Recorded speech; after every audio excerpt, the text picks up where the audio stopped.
Yeah. So like last week, I'm in the chat bullshitting with one of my good homies when he said something that got me thinking. We were having a riveting, philosophical debate about Naruto, like the predictable Neanderthals we are, when homeboy dropped this little nugget. And I'm paraphrasing here, so don't rip his testes off. I don't remember exactly what he said, but it was something along the lines of, I think I've outgrown shonen as a genre. Other than more subversive things like Chainsaw Man, I find it uninteresting. If I watched Naruto today, I'm not sure if I'd enjoy it. And now, something about this statement just felt funny to me. After mulling it over, waxing my veins, and pondering my orb for a couple of days, I believe I figured out why. First of all, Brody's capping his ass off. He'll do all that monkey mouth, donkey brain yappage, but I promise you the second I throw on Bluebird, he's bending his bony little white ass cheeks over and popping his shit like Meg Thee Stallion. But I also don't think he knew he was capping his ass off. I think my boy got caught up in the common fallacy of viewing his connection to art as stagnant, and made an at the time honest but short-sighted judgment based on that. Let me break that down for you. Me personally, I find myself on the opposite side of my homie. I've grown so much more appreciative of classic shonen as of recent. While I enjoy and sometimes prefer the leaner plot builds and chapter counts of newer series like JJK and Chainsaw Man, I can't help but missing the sprawling, dense worlds and colorful yet often fraudulent cast of oldies like Dragon Ball Z or Hunter x Hunter. Yes, even some of the shonen tropes and power of friendship bullshit included. This discrepancy isn't because one of us is smarter or more mature or has better taste than the other. It's because much like the bond between me and bro, that tie to Naruto, that tie to those shonen conventions, that tie to the genre is a relationship, an ever-changing relationship. And like any relationship, distance and time is bound to cause a rift. It's funny what a couple of years can do to our enjoyment of things. Sometimes a show or movie I loved, I'm talking glazed to no end, harassed my friends about, threw a profile picture on, bounced for, everything, kinda fizzles out for me. I become so removed from my enjoyment of that thing, so removed from the version of myself who liked it, that I just forget. I begin evaluating the amorphous blob of half-remembered scenes and emotions it's become in my head rather than the actual art.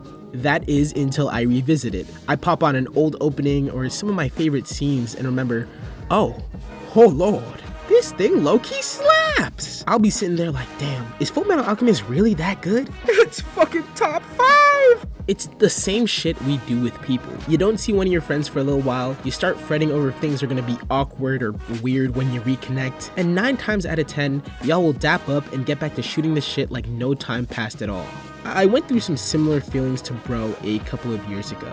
I woke up one day and went, yuck. Get this stinky, disgusting shonen slop away from me. I want big boy animes like Kaguya-sama, and Rascal does not dream of Bunny Girl Senpai. It seems like we fall into this trap of considering only the things that are constantly on the forefront of our mind as meaningful experiences. But that doesn't take into account the fact that you and I, my viewing friend, we're fucking dumbasses. I can't wake up fully without bed rotting on some type of feed for an hour, and you're probably watching this video because you couldn't take 5 minutes to eat a meal in silence. Like dog, my brain's got the carrying capacity of a koala's ball sack. Of course, there's no way I can accurately categorize and recall every hype-inducing moment that gave me goosebumps, every bone-chilling plot twist that got my stomach to flutter, or every teary-eyed farewell that made my heart do a little two-step. We as humans are fallible, and we need to give a little more grace when it comes to reassessing how we feel about our old favorites. And this doesn't just apply to moving on or disinterest, it carries over to feelings of joy and animosity too. Even if you love someone, and I mean really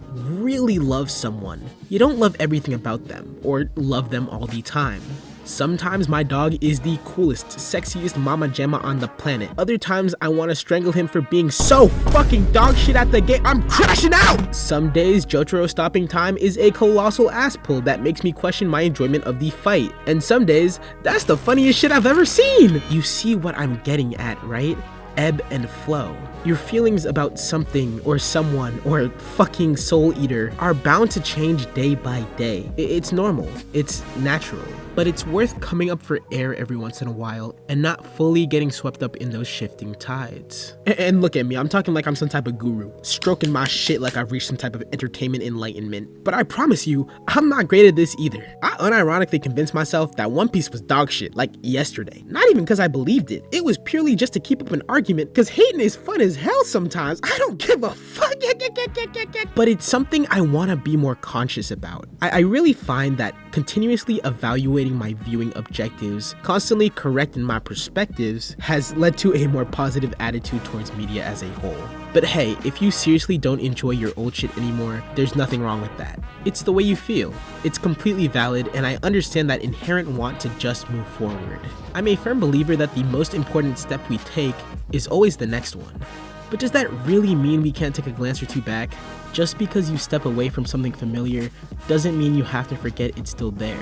Just because you outgrow your friendships or romantic partners, that doesn't always have to be a full-on falling out. You don't gotta block Shoddy Shonen off your line just cause Seinen got some lip fillers and a new BBL, you feel me? Maybe my buddy really is past Shonen as a storytelling mold. Or maybe one of these days, that door will reopen and he'll get that itch in his soul to once again revisit the hood classics. I guess what I'm really trying to get at is that time is a jealous old hag. Much like a bitch wife hankering you for child support, she's gonna take everything you have and more. The car, the kids, the money, the crib, your friends, family, and even the memories and feelings associated with your formative Japanese cartoons. So don't take any relationship, even the one you have with your favorite pieces of media, for granted. You never know when you might need that shoulder to lean on. And I remember flaming hots and cheese from out the corner store. Stole these jeans, I sell them, I'm gon' buy me 20 nickel dros. Dime rocks and nickel blows from niggas who ain't here no more. And talking to my brother every week from off that prison phone, may never come home. I need to escape now.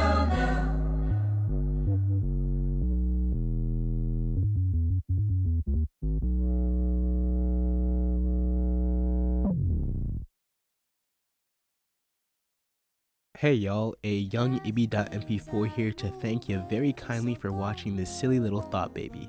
And to inform you that if you enjoyed your time, the like button, comment section, and that nifty old subscribe button should be situated down below, or to the left if you have that shitty new update. Not sure if you can tell, but this is a rushed outing by me, cause I'm desperately trying to get this done before I leave for Europe in like 12 hours. I haven't even packed yet. I'll be gone for like 2 weeks, and that's way too long to wait for a video this small, so I apologize that, you know, it's not me at my peak form, but honestly it was really fun to kind of let go of that perfectionism a bit and just put out a tasty appetizer. So I hope you liked your food. Obviously, I serve all my dishes to all my customers with love, but let's get an extra round of applause for my beautiful, busty, Bodelicious patrons. I've always wanted to say that.